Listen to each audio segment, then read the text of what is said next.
Hello, everybody. Justin Stivers. Thank you guys for watching, listening to another episode of the Stivers Show here on a very rainy day in Miami.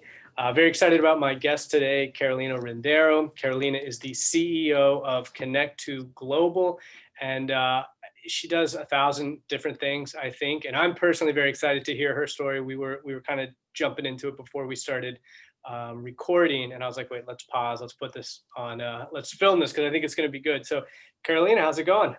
It's going awesome, actually. I've enjoyed the rain over the last 2 days. I'm sure people that have had flooding have not enjoyed it, but it's kind of peaceful, right? Yeah, no, it's nice, but I went out and I saw a bunch of cars stuck in the Brickell area, so that's not good. But well, I know you're in Miami, not Portugal, like your background suggests, and we're going to Yeah. talk a little bit about that. But I'll let open up to you, Carolina. What are you?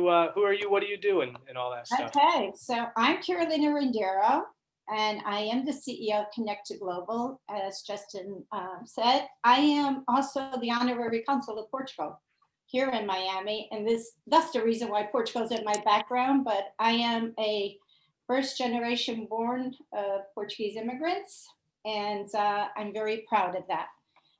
And do have the opportunity to carry 2 passports, which is awesome right now. If I wanted to go to Europe, I could actually go. But I have been working before I, came into Connect2Global. Just a little backtrack. I started in the workspace industry in 1979 in Houston, Texas. Okay, so I worked for Omni Offices, which was the original starters of this industry, and they started basically in 1968. I went to work for them in 79, directly out of Lisbon, Portugal to Houston, Texas. Cultural shock at the max, if you can imagine. You arrive in Texas, and those are the good old oil and gas days yet, where we still had cow pastures in Houston. And I would tell people how to get to my house. You go 6 miles west. As soon as you get off the 610 loop, you're going to make a first left at the pasture there with the cattle. And then you go another 2 miles, you're going to make a right at the next cow pasture. And, everybody, but are the cows going to be out? Yeah, that's Texas, So I learned a lot there, and then in 1986, I was actually terminated by this group, which was probably the best thing that happened to me. I was sick at the time, and back then, health reasons, you could be terminated, right? So fast forward, brooded about that for about a week and a half, and then just, picked up my pants and, let's go start this on our own. And I was good at what I did. They taught me the fundamentals of the industry. I remember my first day interview with them was, where do you see yourself in 5 years? I said, owning one of these operations, right? Because I've always had big expectations, right? I never, one thing with me is I am a risk taker. I don't mind taking a risk. What I'm most petrified of is having a regret of not taking that risk. Okay. Because it's like, oh, what if, could have been, it should have been. I take that risk. And sometimes it works and sometimes it doesn't, I have succeeded, I have failed, I have, done well, I have revamped, so I think it's been an interesting ride. But going back to the workspace industry, when we started back in the 70s, right? 1979, I went with Omni Offices. I left the industry in 2013, but I owned my own business from 1986 to 2013. So, and that was in Texas. So I had locations in Texas, California. I had a partner in Argentina, so we were in Buenos Aires. And so all of that, okay, was what has really brought me to be in the connector. Think about it, in our spaces at that time, we were taking 25,000 square feet of office space with 110 to 120 offices in each one, which were, multinationals. They were, the Microsoft, I had Microsoft Sidewalk. If any of you remember what today is Google, all right, and Google Maps and all that, was Microsoft Sidewalk. They took actually a full floor of mine. And and paid that. I mean, that's how I made money. It was awesome because, money was no object to them in Houston, and it was the oil and gas days. But I also suffered when we had the downturn in the oil and gas industry, because what happened then is that a location that was 100% occupied overnight became vacant.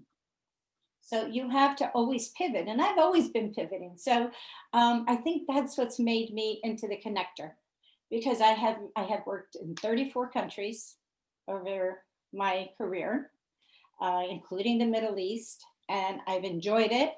But I've built relationships that today I can pick up the phone and call somebody and say, listen, I've got this person. And because that relationship has been built and has been there for so many years, we trust each other on who we refer to each other. So I think that's the value I bring to the table with my clients, but it's also the diversity that I bring to the table.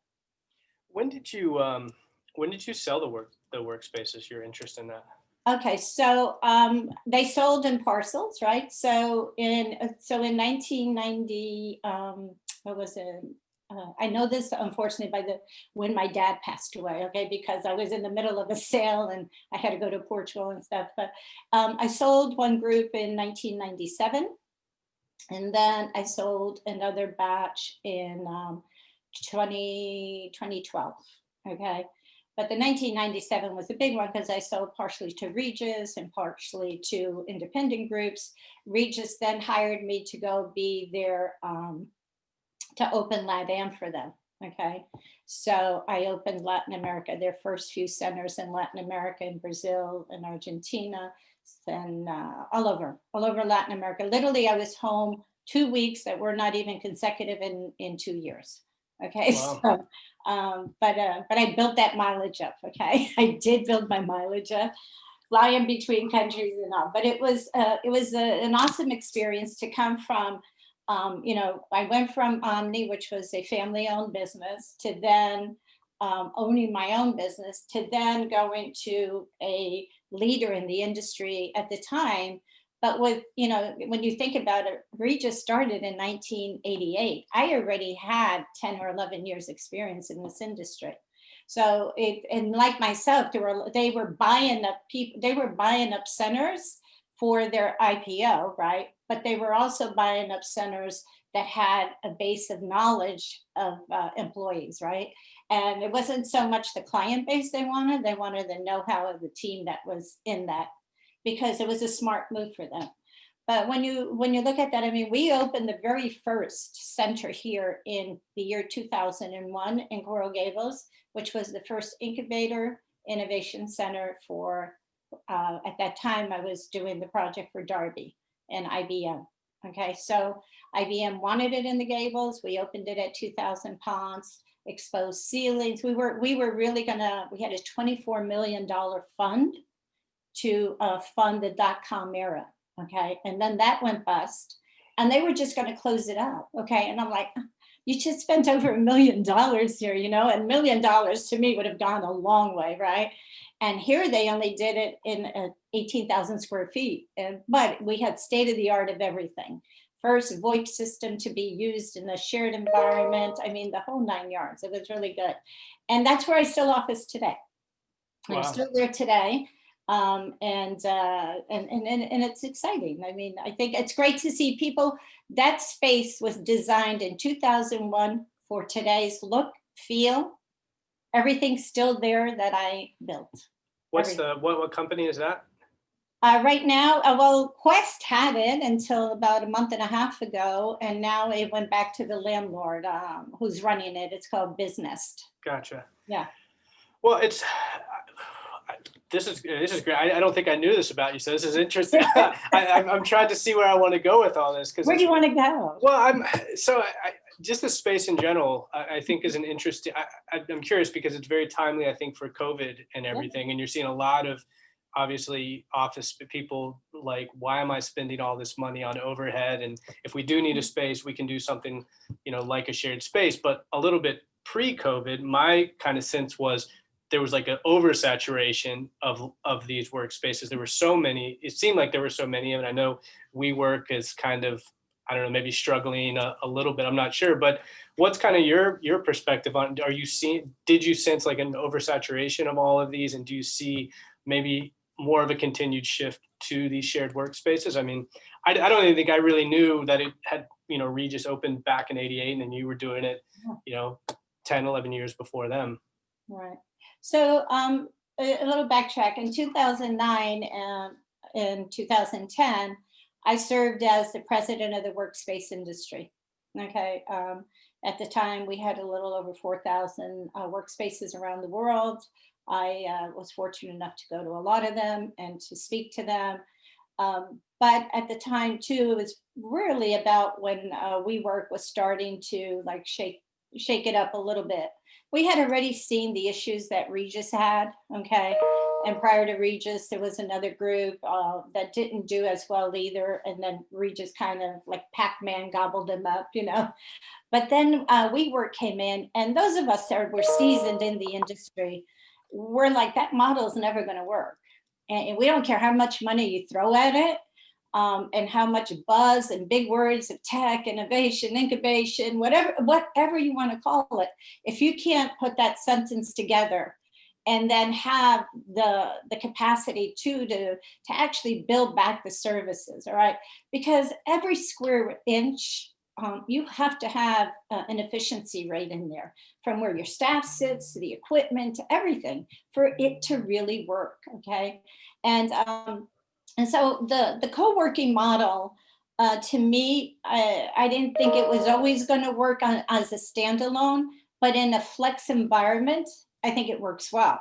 All right, so that you designate a portion of your space to be that, but that it's actually a movable space where you can use it for events, you can use it for whatever you want to use it for. But to have an entire floor just of that, with cheeks in the seats, as we call them, it's not going to cut it, because your overhead, when you look at a business center, your overhead, it used to be, when I started out in this industry, we were a 70, a 60-40 split.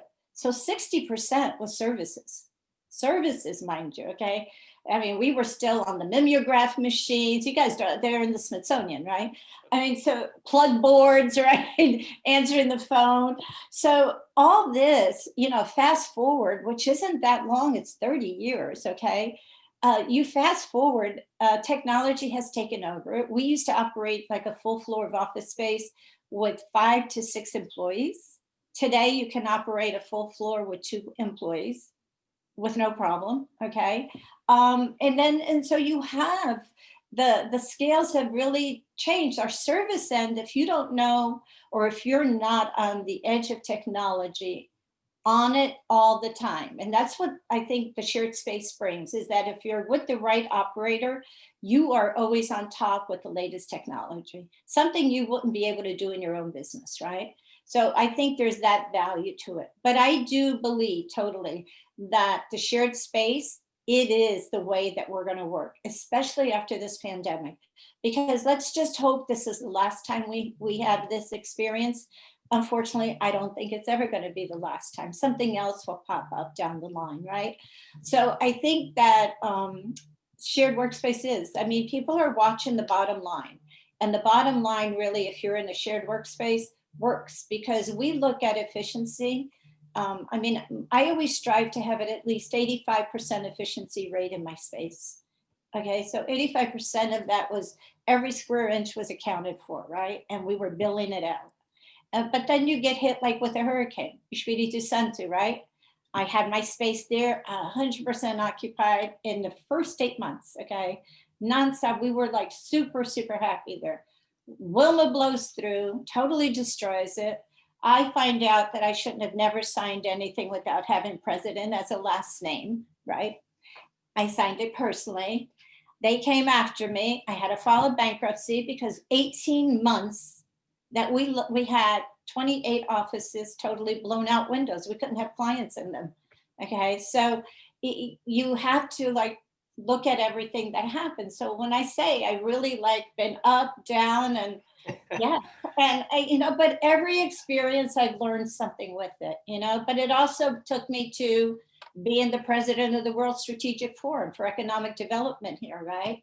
Being the, director of international development for Emerge Americas for 2 years. All these connections have helped me help other organizations too. Yeah. So, I mean, so you, I know just from like the shared workspace, you've got almost as the owner, kind of like your own little Yeah. group of network, you just tap into all of those type of people, and then managing, I think you said 16 or owning 16 different Mhm. locations around the globe. I mean, you're building connections that way. So what was I know you're kind of, the connector, right? That, the name of the business as well, Connect2Global. How did you, because there's a lot of ways to connect people, right? So do you kind of have a specialty with, hey, I'm going to connect these types of people, or how have you, because you're clearly a very shrewd business person, so how have you taken what you know and turned that into a business that you can monetize?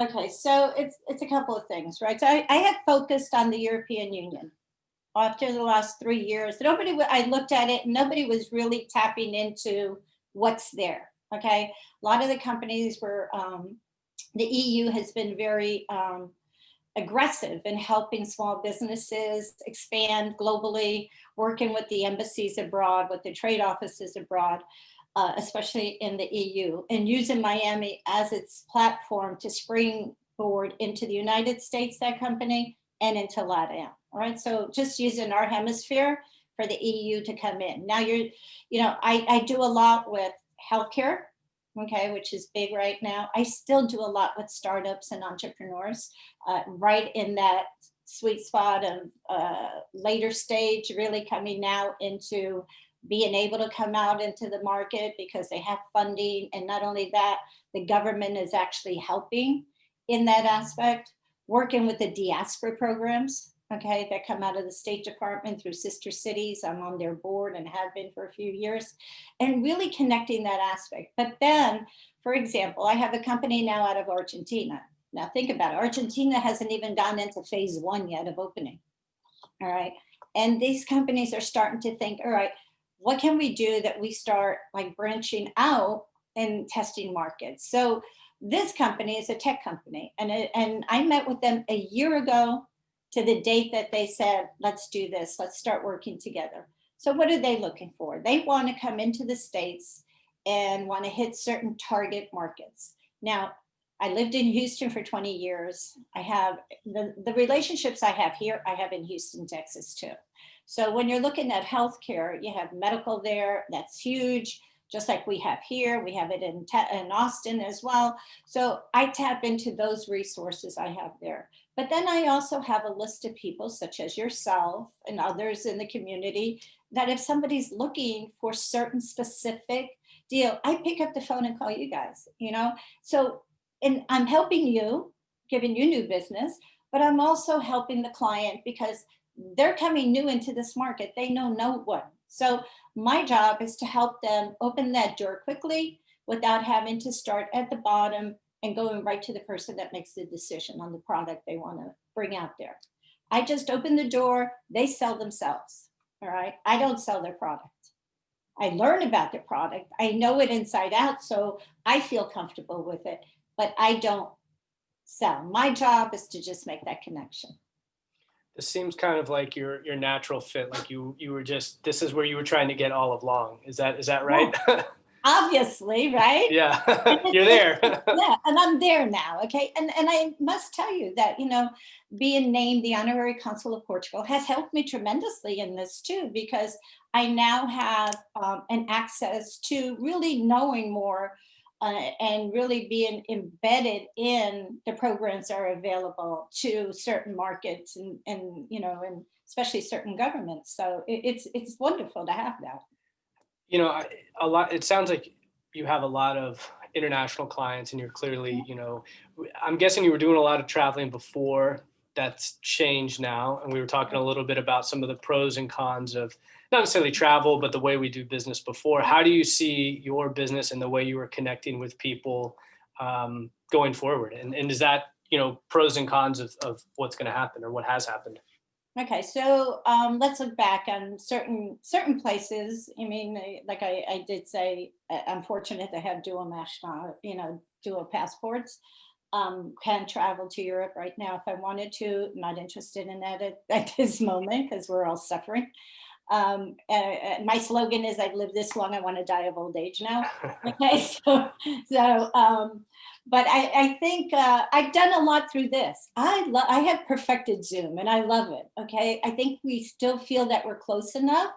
It forces us to really engage in other ways of communicating, and people are adapting to this for various reasons. Some people actually have enjoyed, I mean, spending time with their families that they never had that time to do that. All right. Other people have learned how to manage time. And I have really enjoyed this because I've totally been connected with my client base in Europe with no problem at all. However, I do sense that the fatigue is starting to set in where people really want to start connecting. And I would say that first quarter of next year, maybe around beginning of second quarter, I'll see myself getting on a plane again and starting to do what I need to do. Yeah. Especially now with the news of the vaccine, hopefully that will help. I know that Europe is gung-ho on the vaccine. They have been on it since 8 months ago, trying to really see where that vaccine was going to be coming from and putting out the resources for it too. So if people, how do people get in touch with you, find you, and know that they're a good fit for you? Like how would a company know, like, hey, I need a Carolina in my life to Be careful how you say that, right? Yeah, it's true. Be careful what you wish for. Right? Now, okay, so my email is super simple. It's Carolina at Connect2Global. That was very strategic. And I have to tell you that the person that truly helped me come up with that name was a dear friend of mine and a past chairman of the chamber as well as myself, Linda Knudsen, who I owe everything to. We came up with that on a weekend with a nice bottle of Prosecco. And the best thing came because it's the right name for the company. And she was really good at that. And I always give kudos to her because she's the one that helped me come up with that. But I also, that's a good way to get a hold of me. Everybody can, for so many years, I was like a face on a milk carton, from Beacon Council to the Chamber of Commerce to everything. But I'm in the community. I always, like with the client, I always give them a free hour before.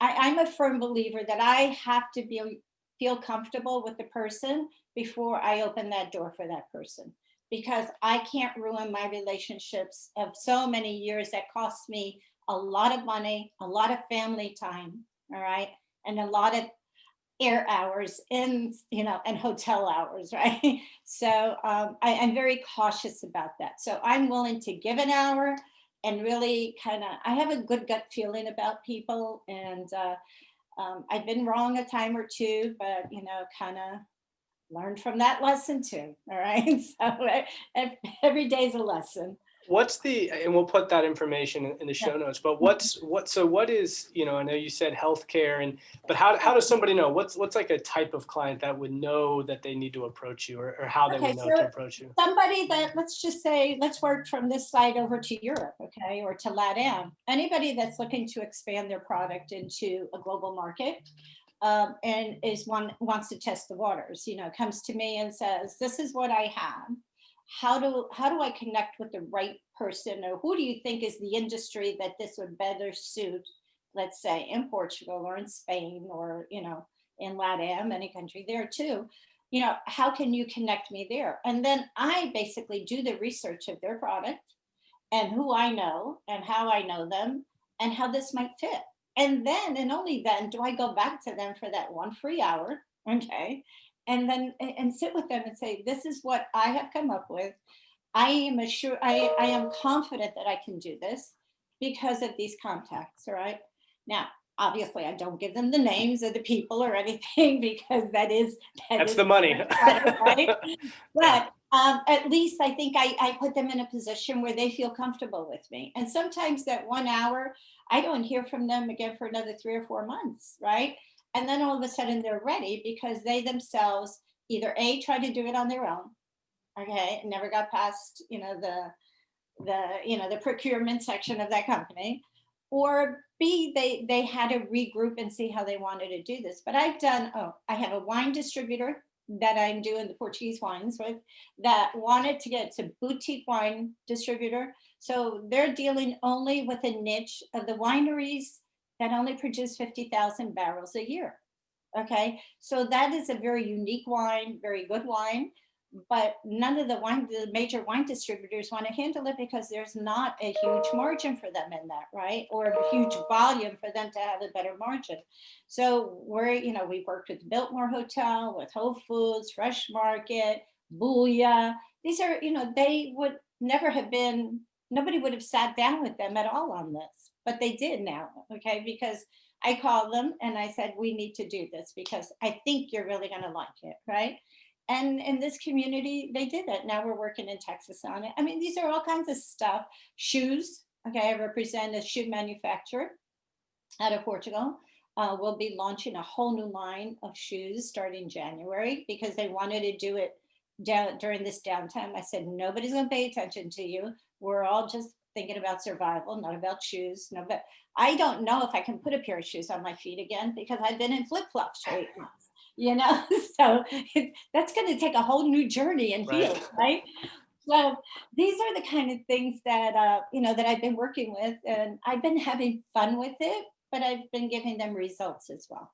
So I'm sensing a theme. Basically, you want to work with wine companies and shoe companies. Yeah, so and real estate. So, for example, in Portugal, we have our, they do the golden visa in Europe and stuff for people that want to now establish residency there through investment. So now I'm working with a group not only of real estate people here, but abroad in Europe that are, and connecting those two together. And I'm kind of the middle person that they can't get to each other because they think they're competitors when actually they will complement each other if they would just speak to each other, Yeah. So I am like Switzerland in the middle of all this, but it's fun. It's always new product. Some of the startups have come to me too, and to get ideas. Some of those I mentor, which I love to mentor, and others are already at a phase where we can start moving and working together. Very, very cool. Well, I know we're running up on the clock here, but there's definitely a lot more I would love to dive into. So we'll have to do this. Well, yeah, we'll have to do on our own. We'll have to do this again. Yeah, absolutely. Well, one last question though. So what's I know I was watching some of the video on your, and you said you're on your website, and you said you're semi-retired. I'm not sure if that's true, but what's kind of next? Do you have your eyes on something else after this, or? Well, I'm kind of working my way back to Portugal, okay? Okay. So one of the reasons why, I did this is, I've got a massive birthday coming up next year. Okay, like when I mean massive. 40? Yeah, I wish. Okay, add 30 to that, okay? It's so I am like, okay, I've got too much energy. I'd be miserable in anybody's house, right? So I've got to continue working. So this Connect2Global has actually been kind of my semi-retirement because I'm doing what I love to do and I can do it anywhere, okay? So that's, spending half of the time here and there because I also have 3 granddaughters, 2 in college and 1 junior in high school that, I can't be away from them too long either. I'm going to finally see them for Thanksgiving. Haven't seen them since Christmas.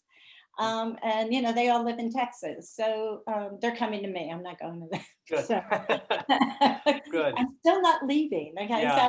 So, but yeah, they're coming to me. But that's my goal. My goal is to really work both markets. I know them well. I feel comfortable in both. And it's just a hop across the pond with nonstop flights over there. It's, in 9 hours, I can be where I want to be or less time. And, Awesome. But that's what it is. Very cool. Very cool. Well, awesome. Carolina, I appreciate your time. Pleasure speaking with you. And we're going to do this again soon. Yeah, but thank you. I really, really loved being on here. Thank you for the opportunity. Appreciate it. Talk to you soon. Bye.